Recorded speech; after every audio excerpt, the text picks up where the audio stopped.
Olá, queridos, tudo bem? Estamos aqui novamente para mais uma aula do nosso curso História Eclesiástica 1. Como já não me canso de perguntar, espero que vocês estejam gostando, tá bom?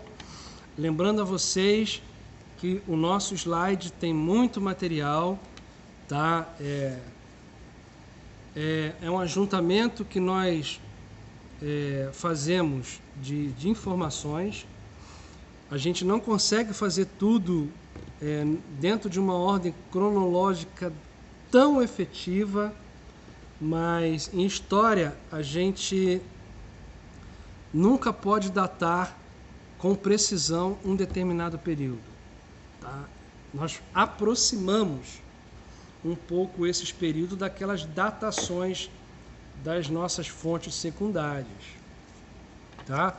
E são essas datações que vão levar a gente para o norte.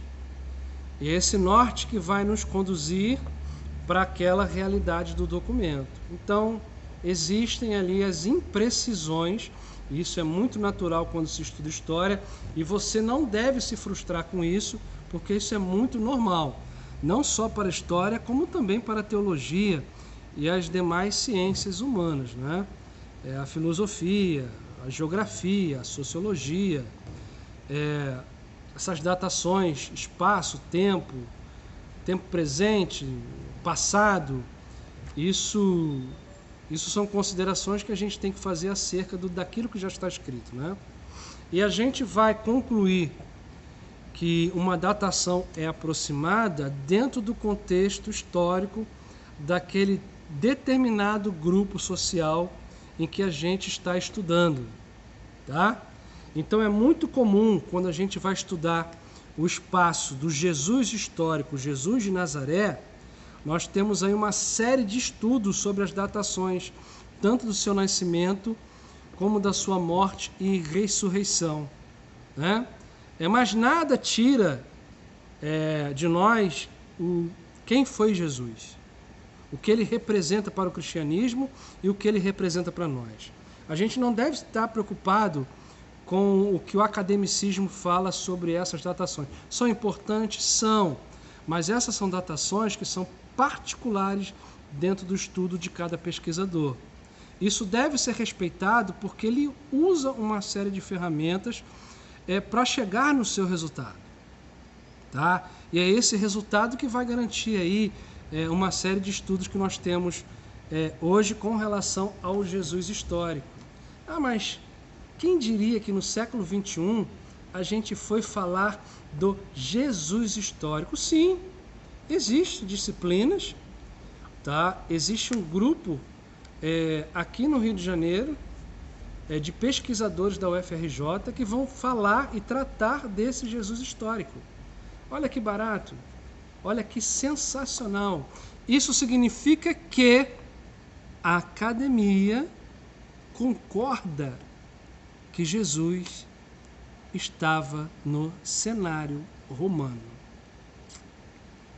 Olha que bacana. Podemos não ter a interferência da questão cristológica do assunto, né? Da sua morte, da sua ressurreição para a academia, aquela coisa toda que a gente entende. Mas nós podemos lidar com esse Jesus histórico numa boa. Assim como também existe estudo sobre as cartas paulinas, tá? Que vão corroborar com os documentos da historiografia antiga. Olha que legal. Nós temos aí achados das cavernas de Qumran. Nós temos a fonte Q, que é a fonte Kerry, né? Que são fontes, não são fontes primárias, mas são fontes secundárias que vai falar sobre Jesus, sobre Paulo.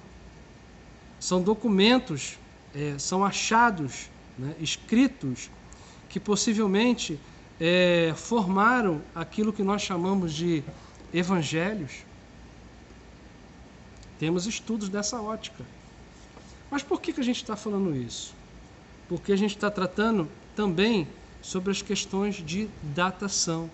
E foi por volta lá do ano 50, 45, 53, que o cristianismo começou a ser divulgado no Império Romano, em Roma, né? E as grandes perseguições, as primeiras perseguições começaram com Nero. Nero, lembra aquele que colocou fogo em Roma? Adivinha? Vamos adivinhar, né? Vamos propor quem ele imaginou que colocou fogo em Roma. Sim, os cristãos. Se nós temos o interesse de divulgar o Evangelho dentro do Império Romano, haveria um interesse maior e às vezes tocar fogo dentro do Império? Uma desculpa esfarrapada de Nero, né? Então, foram inúmeras perseguições naquele tempo. Nós tivemos cristãos na arena, nós tivemos cristãos servindo de tocha, nós tivemos cristãos sendo comidos por leões, nós tivemos cristãos dentro de uma arena servindo de mera especulação circense. Tudo isso, tá?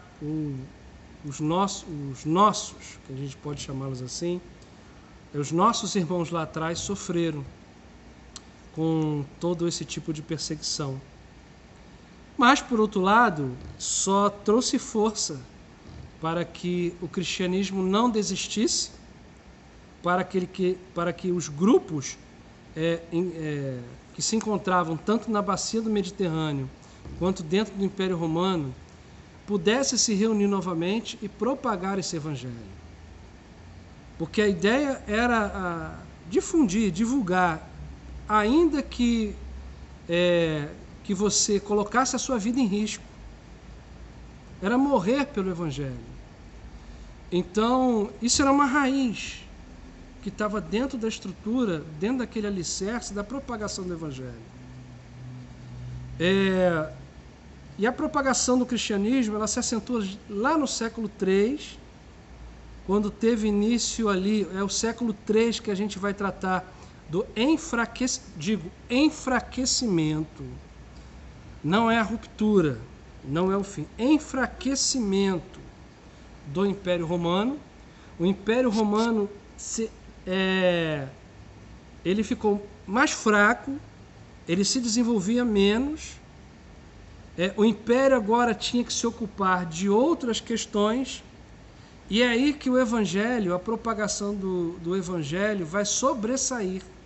Ela começa a se expandir à medida que o Império se enfraquece, o imperador tem outras preocupações, que não são os cristãos, e a propagação do Evangelho ela começa a circular de uma forma muito grande. Por quê? Por causa do enfraquecimento do Império.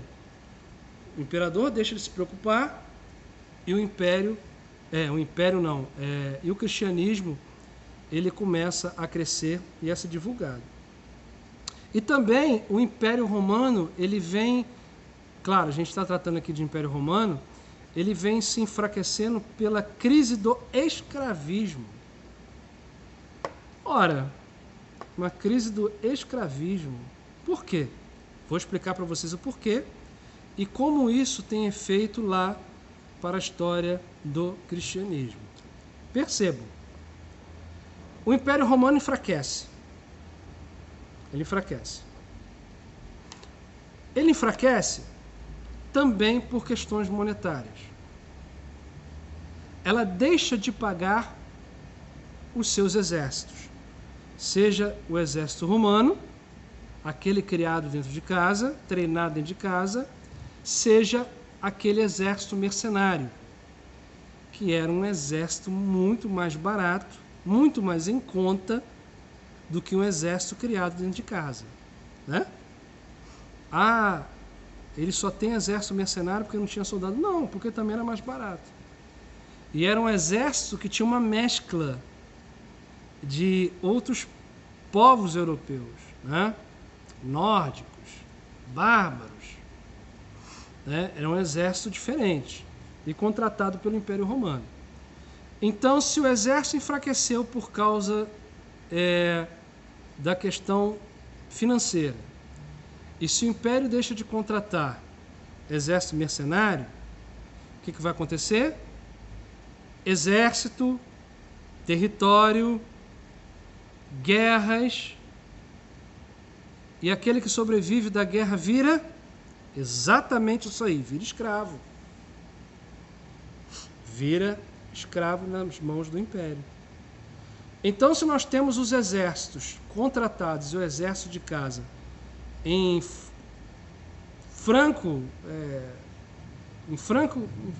queda, a gente vai entender que